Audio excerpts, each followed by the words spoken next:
Artificial intelligence और robotics के क्षेत्र में चीन लगातार नया इतिहास रच रहा है। इसी कड़ी में आज से बीजिंग में विश्व रोबोट गेम्स शुरू हो रहा है। उद्घाटन समारोह के जरिए इसका आगाज होगा और 15 अगस्त से मुकाबला शुरू होगा, जो कि 17 अगस्त तक चलने वाला है।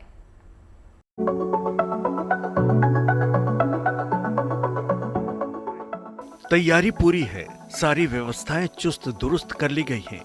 अब से कुछ ही घंटों के बाद बीजिंग में विश्व रोबोट गेम्स का आगाज हो रहा है।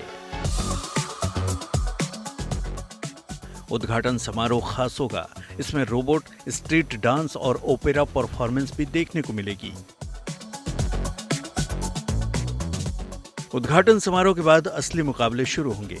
15 अगस्त यानी शुक्रवार से ह्यूमनॉइड रोबोट के बीच शाह और मात का खेल शुरू होगा। विश्व रोबोट गेम्स में 16 देशों की 280 टीमें हिस्सा ले रही हैं। ये टीमें 500 से ज्यादा रोबोट्स के साथ 26 तरह के इवेंट में भाग लेंगी। टूर्नामेंट में 15 अगस्त को 400 मीटर और 1500 मीटर की रेस होगी। इसके बाद फुटबॉल के मुकाबले खेले जाएंगे। इसके अलावा मार्शल आर्ट और डांस के भी कई इवेंट होंगे। 16 अगस्त को भी यहाँ कई मुकाबले खेले जाएंगे। सबसे पहले 100 मीटर की बाधा दौड़ होगी। उसके बाद ऊंची कूद, जिम्नास्टिक और फ्री स्टाइल के मुकाबले खेले जाएंगे। 17 अगस्त को 4 गुना 100 मीटर रिले दौड़ के जरिए कई रोबोट अपनी किस्मत आजमाएंगे। इसके अलावा इसी दिन फुटबॉल समेत कई इवेंट के फाइनल होंगे। साफ है कि ये आयोजन न केवल तकनीकी प्रगति का प्रदर्शन है, बल्कि ये भी दिखाता है कि भविष्य में खेल के मैदानों में इंसान के साथ रोबोट्स भी नई भूमिका निभा सकते हैं। ऐसे में ये देखना दिलचस्प होगा कि क्या आने वाले वर्षों में रोबोटिक फुटबॉल पारंपरिक खेलों को नई परिभाषा देगा।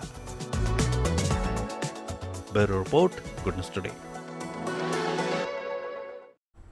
देखिए, इंसान ने चप्पलों को इजाद किया था ताकि सड़क पर चलते हुए उसके पैरों पर धूल मिट्टी ना लगे। लेकिन अगर आपसे हम कहें कि अगर आपको ऐसा पता चले कि धूल मिट्टी से ही अब चप्पल बन रही हैं, तो चौंकना लाजमी हो जाता है। दरअसल लंदन की रेवंसबॉर्न यूनिवर्सिटी में 21 साल के डिजाइनर ग्रेजुएट रास्ता राय ने ये कमाल करके दिखाया है। रिपोर्ट देखिए।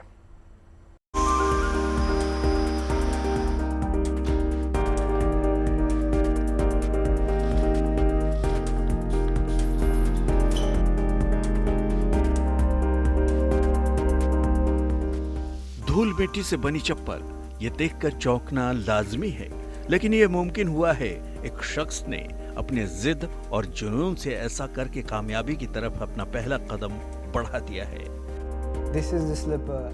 दरअसल लंदन की रेवंसबोर्न यूनिवर्सिटी में 21 साल के डिजाइन ग्रेजुएट राहत राय ने वो कारनामा कर दिखाया है, जिसे देखकर हर कोई हैरान है।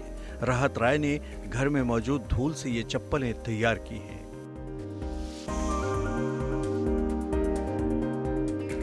I saw like a dusty surface and I was like, do people do clean their homes a lot. People do collect all of this fluff, this dust in their vacuum cleaners. They have machines to collect it,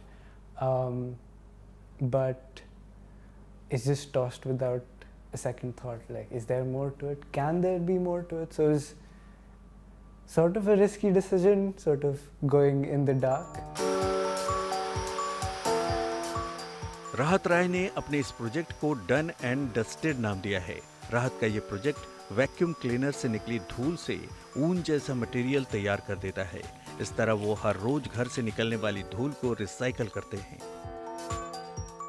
इन सब के बीच ये भी समझना जरूरी है कि आखिर राहत राय ऐसा कैसे कर पा रहे हैं।